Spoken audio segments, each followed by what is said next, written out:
The religion of the future will be a cosmic religion. It should transcend personal God and avoid dogma and theology. Can you feel it? A sort of anticipation growing stronger and stronger? Another way of putting it is time is speeding up. I've heard that discussion for a while now. I know most people have felt it at some point, maybe while watching the news or perhaps something in their own lives. Something big is about to happen. You can see signs of it all over the world. Revolutions rapidly spreading across the Middle East. Protests occurring in America and Europe. Earthquakes are devastating the world, like in Japan, Myanmar, and Greece. The global economy is failing so hard that it looks like we're looking forward into a global recession, the likes of which makes the 30s look like a cakewalk.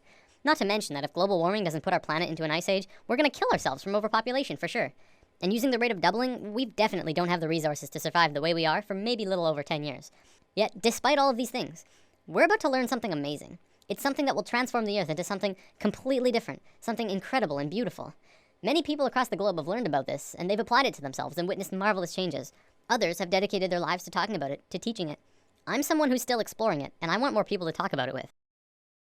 Mind, body, spirit. This is the sacred trinity that allows us life on Earth. Without even one of these three, we could not function properly. Yet, in today's world, we only really truly understand two of the three. We have scientifically mapped the mind and the body. We understand next to every aspect about each of them. Yet, what do we really know about the spirit, the soul? What is it? Where does it come from? For centuries, religions have been the primary source for answers pertaining to the soul, but they're not concrete. Many different religions have a different answer and ideas about how things work on this level. Recently, however, a discovery was made, which led to new discoveries and further discoveries. These incredible insights went largely unnoticed by the global community, and while governments and secret services of the world acknowledge them, it wasn't something that really got to the masses. Today, this information is still slowly coming out, and I'm going to share it with you.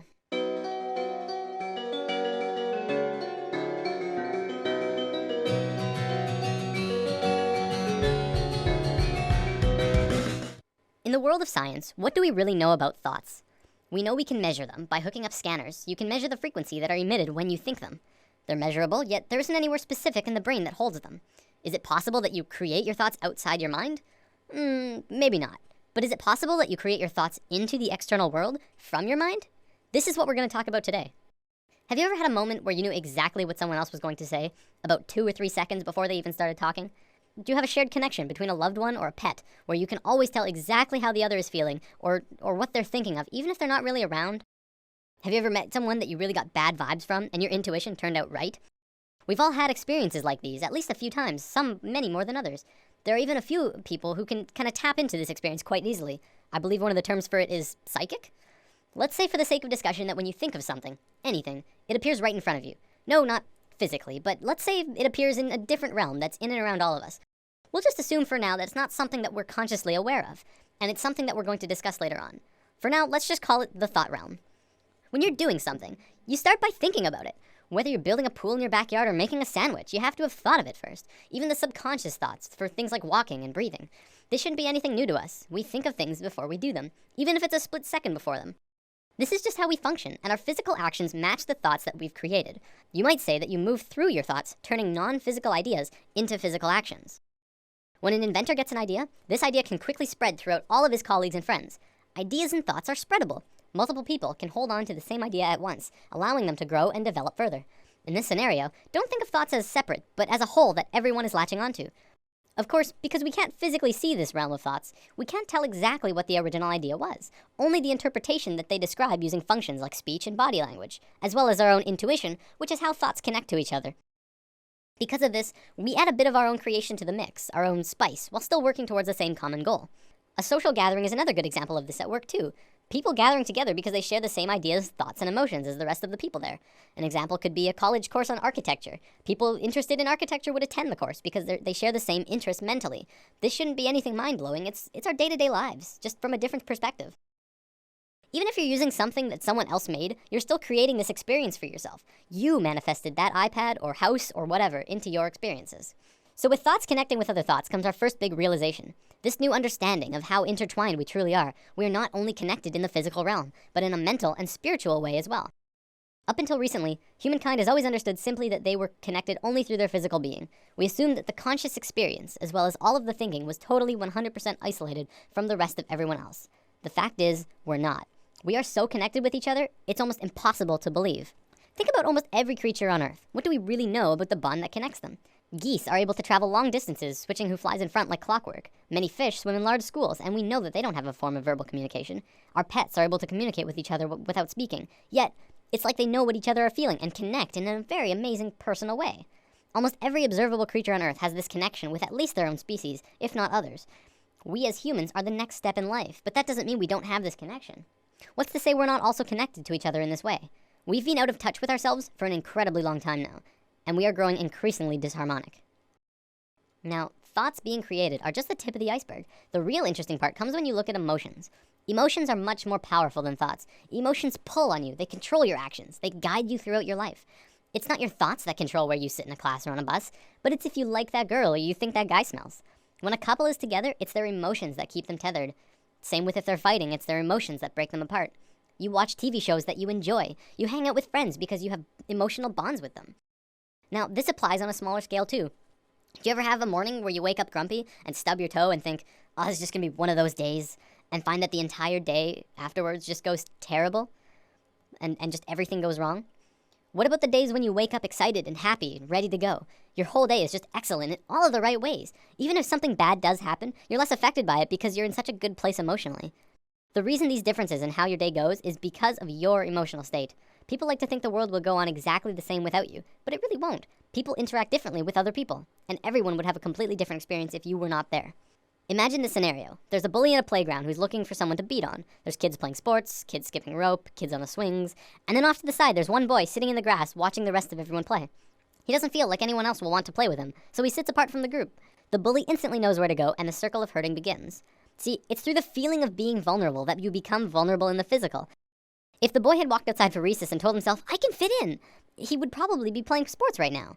This applies to the bully as well. He didn't have anyone else to play with, probably because of some insecurity, mental, that led him to need to hurt others. He thinks he's doing good for himself by hurting the boy, except he's really just hurting himself long term. You can look into society and see a vast amount of evidence to support it too. The people who are most successful are those who talk most of success. Those who speak most of illness have it. Yes, illness is also a creation of yours. If you have a low immune system, it's because of you. Typically, we like to blame things on the virus going around or our own immune systems, but the way that we become susceptible to them is from inside, whether that there's some ongoing negative energy or some bad feeling that we allow into ourselves. We can heal ourselves also, but I'm going to save healing for another video. There's only one thing that becomes apparent from this understanding. You create your own reality. We are 100% responsible for the situations that we find ourselves in, the things that happen to us, good and bad. Throughout history, we've always played the blame game. It's his fault I didn't get the promotion. It's her fault I couldn't go to the game. It's everyone else's fault I'm so depressed. Whatever it is, and this may be the hardest thing to truly get, it's your fault. Your happiness, your sadness, your fears and your fortunes, every single experience of your life on Earth was because of you. Remember, just as you are creating your own individual reality, we are all co-creating our realities as a collective. We are one species, and as a species, we are creating the realities that we are experiencing together. One common argument I hear is, what about starving kids in Africa? How are they creating their starving reality? I would respond to that the Western way of life is not really allowing for everyone on the planet to live in the same abundance that the Westerners are, is it? We're using up all of the world's resources, hardly sharing anything unless they're paying a lot for it or if we're getting something out of it. And we ask why they're poor? We haven't been sharing with our brothers and sisters around the planet. But again, that's us as a collective creating the reality that we experience around the planet. This applies through all levels. As a family, you create your reality, and your actions will change what the family experiences. Because of this, and because we are not in tune with ourselves, it may often seem that sometimes we don't have complete control over what it is we experience. Sometimes we're seemingly forced into scenarios that seem out of our control. This happens as a result of our disharmony, and also lack of connection to our own intuition. When we become more in tune with ourselves, we can feel out certain scenarios and decide if that's a path we want to take. Maybe I won't go down into the dark alley. Maybe it feels right to not take that job. Beyond that, once you have the experience that you feel is out of your control, now it's your turn to decide what you do next. You can allow the experience to get the best of you and drain your energy and move into a dense, unhappy place emotionally. Or you can decide to take it for what it is, an experience, and keep moving forward. Every dark cloud has a silver lining, and if you're looking for that silver lining, you'll have a much easier time finding it. Many of us have heard of this thing called the law of attraction, which talks about something similar to this, but talks more about evidence and not much about this thought realm. Over the entire world, people have written in to tell of their amazing stories, where they really focused on having what they wanted, and got it through miracles and coincidences. This is but a small piece in the vast ocean of the internal world that I'll be talking about. It is, however, very real, and you can literally change everything in your life by willing it so. I know this from personal experience, and it's not hard to find others who have too. One continuous argument I hear from people who deny this law of attraction is, you don't just think things and change everything by sitting on your ass.